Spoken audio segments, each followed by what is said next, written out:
సాయి టీవీకి స్వాగతం. ఈరోజు మన ముందు షిరిడి నుంచి స్వామి అచ్యుతానంద సాయి రావటం జరిగింది. సో, వారు గత 25 సంవత్సరాలుగా షిరిడీలో నివాసం ఉంటున్నారు. వారు అంటే వారి వేషధారణ, వారి విధానము అన్నీ మనకి సాక్షాత్తు శివనేశ్వర స్వామీజీ అంశతో వచ్చినవి జరుగుతూ ఉంటుంది. సో, వారు షిరిడీలోనే ఉంటున్నారు. అవసరమైనప్పుడు వేరే వేరే ప్రదేశాలకు వెళ్ళటం జరుగుతుంది, వేరే దేవాలయాలకి. వారిని అడిగి మనం ఈ ఈ మధ్య కాలంలో బాబా టెంపుల్స్‌లోంచి వేరే విగ్రహాలు, బాబా విగ్రహాలు తొలగించాలనేది ఈ వివాదం చాలా ఎక్కువైపోయింది. అంటే అసలు ఎందువల్ల వచ్చింది ఈ ఆలోచన? మనకి విపరీతమైన ధోరణి ఎందువల్ల వచ్చిందో ఒక్కసారి వారిని అడిగి తెలుసుకుందాం. నమస్కారం స్వామీజీ. సాయిరామ్. సో, హైదరాబాద్ వచ్చారు. కాయి టీవీకి స్వాగతం. ఈ ఒక ఎందువల్ల జరుగుతుందంటారు? ఈ ఈ మధ్య కాలంలో బాబా విగ్రహాలు మన మామూలు దేవాలయాల్లో తీసేయాలనేది. ఎందుకంటే బాబా ఉన్నప్పటి నుంచే అవన్నీ ఉన్నవి. బాబా ఎన్నో రకాల ఎంతోమంది భక్తులకి ఆయన రకరకాల అవతారాల్లో కనిపించడం జరిగింది.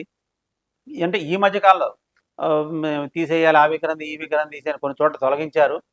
సో, మరి అది దేనివల్ల వస్తోంది? అసలు ఏమిటి కారణం? దేనివల్ల కాదు.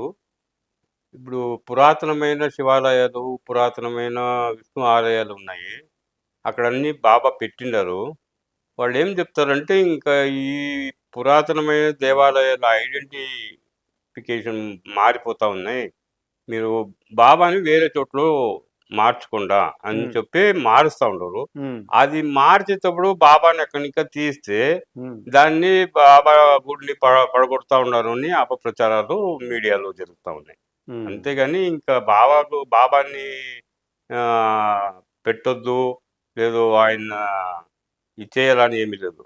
అక్కడికా మారుస్తూ ఉన్నారు, స్థలాంతరం చేస్తూ ఉన్నారు. బాబా గుడి సపరేట్గా చేస్తూ ఉన్నారు. అంటే ఇప్పుడు అంటే ఎన్నో సంవత్సరాల నుంచి అదే టెంపుల్‌లో బాబా ఇవన్నీ కొత్తగా పురాతనమైన శివాలయాలు, విష్ణు ఆలయాలు, కొన్ని ఆంజనేయ దేవాలయాల్లో ఇక్కడ అన్ని పెట్టిండారు బాబాని. అది మార్చమంటా ఉండరు అంతే. ఇంకా సపరేట్ గా బాబా గుడి కట్టిండేదాన్ని వాళ్ళు ఎవరు ఏమీ అంటలేదు. సో, అయితే మీరని ఇప్పుడు దీనివల్ల మనకి షిరిడీలో వచ్చే భక్తుల సంఖ్య ఏమన్నా తగ్గటం జరిగిందా? ఏమన్నా జరిగిందా? ఎట్లా ఉంది? ఎన్నో అపప్రచారాలు బాబా ఉన్నప్పటికీ చేసిండారు ఆయన గురించి. అవునండి. ఇప్పుడు జరుగుతూనే ఉంది. ఎప్పుడు ఈ 10 సంవత్సరాల ముందు కూడా శంకరాచార్యులు వాళ్ళ తరపున చాలా అబ్జెక్షన్లు వచ్చినాయి. ఉంటే కూడా ఇంకా పెరుగుతూనే ఉన్నాయి కానీ తగ్గింది లేదు.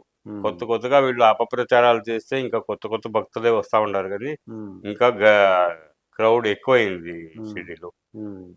సో, బాబా భక్తులకి మీరు ఇచ్చే సందేశం అంటే వాళ్ళు ఇప్పుడు ఉన్న బాబా టెంపుల్స్‌లో మెయింటైన్ చేయడానికేనో మామూలు విధానం ఉన్న శివాలయం, విష్ణాలయాలు మెయింటైన్ చేయడానికి పౌరోహితుల విధానాలు వేరే ఉంటాయి. సో, దీనిని భక్తులే స్వయంగా ఇవి చేయొచ్చా? హారతులు ఇస్తూ బాబా టెంపుల్‌ని నడిపించొచ్చా? బాబా వచ్చి గురుతత్వము ఎవరైనా చేయొచ్చు. పద్ధతిగా చేయాలా, అన్ని కరెక్ట్ టైంకి చేయాలా అంటే వాళ్ళు దానికేనే పురోహితుల్ని పెడితేనే వాళ్ళు కరెక్ట్ గా చేస్తారు. ఇప్పుడు కొందరు భక్తులే చేస్తారు, టైం మారుతూ ఉన్నాయి. వాళ్ళు పర్ఫెక్ట్ టైం కొన్ని జాగ్రత్తలో ఆ టైం మెయింటైన్ చేసి కుదరదు. దానికి మనం దానికేనే ప్రొఫెషనల్ గా మనం ట్రైనింగ్ ఇచ్చి ఆర్తులు అన్ని కరెక్ట్ గా 4 ఆర్తులు చేసేట్లా పురోహితులనో లేదు ఎవరు దాన్ని ఆ ట్రైనింగ్ తీసుకుంటారో వాళ్ళు వచ్చి చేసేట్లా మనం పురోహితులు ఈ భావ మందిరాల్లో వాళ్ళకి ఉండేదానికి వాళ్ళకి అన్ని అనుకూలాలు చేసి పెడితే ఉంటారు.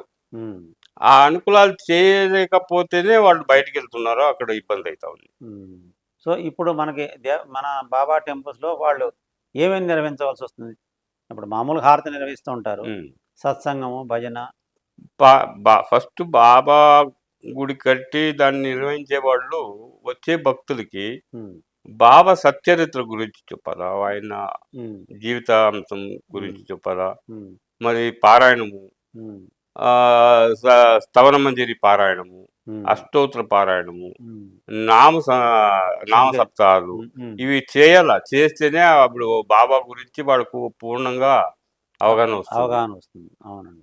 సో, ఈ మరి అలాగే అయోధ్య మందిరానికి కూడా ఏదో మన షిరిడీ సంస్థ నుంచి ట్రస్ట్ నుంచి ఇది అపప్రచారాలు జరుగుతూనే ఉన్నాయి. బాబా మందిరం తరపున ఇచ్చిండారు. సాయి org.in ఆ వెబ్సైట్లో పోతే మీకు అన్ని డీటెయిల్ ఉన్నాయి. దాన్నే మీరు స్క్రీన్ షాట్ తీసి ఎవరు చెప్తారో వాళ్ళకి పంపించచ్చు. పంపించచ్చు. ఓకే, దాంట్లో సందేహం లేదు. సో అలాగే అంటే సరే, షిరిడీలో వేసే డబ్బులన్నీ ఏదో వేరే వెళ్ళిపోతున్నాయి అని ఏదో అదొక అది అసత్య ప్రచారం అది ఒక జరుగుతుంది. హైదరాబాద్ ఇంకా కూడా ఒక అడ్వకేట్ కంప్లైంట్ ఇచ్చి ఉమ్, దాని గురించి షిరిడి సంస్థానం యాక్షన్ తీసుకుంది. ఉమ్, అది బంగ్లాదేశ్లో జరిగింది. అది ఉమ్, ఆ వీడియోని పెట్టి షిరిడి పేరు వేసి అపప్రచారాలు చేస్తున్నారు. అదన్నీ ఇచ్చేసి షిరిడి సంస్థానం కూడా దానికి యాక్షన్ తీసుకొని ఒక వీడియో పెట్టిండారు, ఉమ్, ఉమ్, ఉమ్, వెబ్సైట్లో ఉంది. ఉమ్, ఆ వీడియో కావాలంటే మీకు అందరికీ పంపించేట్లా ఏర్పాటు ఉమ్. చేస్తాం. అంటే ఈ షిరిడీలో అంటే ఇప్పుడు అబ్దుల్లా సమాధి ఈ సమాధులు ఉంటాయి కదా, అక్కడ వేసే పైకము అది వేరే చోటుకి వెళ్తుంది అని అంటారు. ఎక్కడికి వెళ్ళదండి. బాబాకు వచ్చేది బాబా అది ఉమ్, సనాతన ధర్మం ప్రకారం అన్ని జరుగుతూ ఉన్నాయి. ఉమ్, అక్కడ దేవస్థానము దేవస్థానానికి వచ్చే భక్తులకి ఏం సౌకర్యాలు కావాలో దాన్ని చేస్తూ ఉండరు. ఉమ్, ఇంకా ఊరు డెవలప్మెంట్ చేసేదానికి ఏం కావాలో అవి చేస్తూ ఉంటారు. కానీ ఇంకా ఎక్కడికి బయటకు గవర్నమెంట్ కూడా ఒక రూపాయి తీసుకోలేరు. ఉమ్. సో మీరు ఇలాగే అంటే అప్పుడప్పుడు మధ్య మధ్యలో వేరే ప్రదేశాలకు వెళ్ళి కొన్ని టెంపుల్స్ని వాటిని సందర్శన జరుగుతుంది కదా. సో ఆ సమయంలో అంటే మామూలుగా మధ్య మధ్యలో ఆగిపోయిన కొన్ని బాబా దేవాలయాలు ఉన్నాయి. ఆ దేవాలయాలు మీరు కొంచెం వాటికి ప్రాణప్రతిష్ఠ కలిగే కార్యక్రమం కూడా మధ్య మధ్యలో చేస్తున్నట్టు తెలుస్తుంది. మనకు ఆ విషయం తెలిస్తే పోయి అక్కడ ఉండే వాళ్ళని పరిచయం చేసి ఆ బాబా గుడి ఆగిపోయి ఉంటే ప్రార్థన చేసి పారాయణం చేపిస్తాము. పారాయణం, నామ జపాలు, నామ సంకీర్తము ఇవన్నీ చేపించి అక్కడ బాబా గుడి కంప్లీట్ అయ్యేకి ఏం సహాయం కావాలో అవి చేసి పెడతాము. సో మన దైనందిన జీవితంలో మనం మామూలు భక్తులు ఏ విధంగా గడపవలసి ఉంటుంది? బాబా గురించి తెలుసుకోవాలి. ఫస్ట్ బాబా గురించి తెలుసుకోవాలంటే పారాయణం చేయాలి. పారాయణం చేస్తే ఆయనే ఆ జ్ఞానాన్ని ఇస్తాడు. మనం ఏం తెలుసుకునే పనే లేదు. మనం ఆయన మీద విశ్వాసం పెట్టి పారాయణం చేస్తే అన్ని జ్ఞానాన్ని ఆయన ఇస్తాడు. ఏది ఎప్పుడు చేయాలో ఎక్కడ చేయాలో అన్ని ఆయన దారి దీపంలా నడుపుతాడు. సో ఇప్పుడు అంటే బాబా మందిరం కొత్తగా కట్టుకునే వాళ్ళకి వాళ్ళు ఆ మందిరంలో ఏవే సదుపాయాలు ఏమేమి కల్పిస్తే బాగుంటుంది అనేది కొంతమంది భక్తులు బాబా విగ్రహ ప్రతిష్ఠ చేస్తే దుని ఉండాలా, పారాయణం చేసేదానికి ధ్యానం చేసేదానికి అనుకూలం చేసి పెట్టాలి. మెయిన్ బాబా గుడిలో అన్నదాన మంటపం ఉండాలి. బాబా ఉన్న కాలంలోనే ఆయన అందరికీ ఆయన చేత్తో వండి పెట్టాడు. అలా వచ్చే వాళ్ళు తృప్తిగా పోవాలంటే అన్నదానమే శ్రేష్టమైంది. బాబా దారిలో వచ్చే వాళ్ళకు భక్తులకి అన్నదానం చేయాలి. సో ఆ సమయంలో ఆకలి ఉన్నవాడు ఎవరైనా ఉండి ఖచ్చితంగా చేయాల్సి ఉంటుంది. అదే బాబా ఉన్నప్పుడు కూడా మధ్యాహ్నం బాబా భక్తులు మందిరానికి వచ్చినప్పుడు వాళ్ళు పలకరించండి. మనం ఏమో పోయి అని ఉంటే కమ్యూనికేషన్ గ్యాప్ లో మనం ఆ మందిరం డెవలప్మెంట్ కి అది ఆటంకాలే. వచ్చే భక్తుల్ని సాయి అన్ని ఆయన చెప్పిన అందులో నేనున్నాను. వచ్చే వాళ్ళని సాయిగా భావించి వాళ్ళకి సత్కారాలు చేయడం, ఆ మానవత జీవితం మానవుడిని సాయి రూపంలో చూసి వాళ్ళకి సేవ చేయండి. సో ఈ మధ్యకాలం ఏమైనా కొత్త దేవాలయాలను ఏమన్నా మీరు చేస్తూ ఉన్నారు? అన్ని జాగాలు వస్తామని వీళ్ళు ఎంత అపప్రచారాలు చేసినాను చాలా మందిరాలు కొత్తగా వస్తూనే ఉన్నాయి. అన్నీ ఇప్పుడు ఆంధ్రాలో అయితే ఫుల్గా పల్లెటూరుకు వచ్చినాయి. తమిళనాడులో, కేరళలో, కర్ణాటకలో అన్ని జాగాల్లో పల్లెటూరు మందిరాలు వస్తున్నాయి. కొత్త మందిరాలు చాలా వస్తున్నాయి.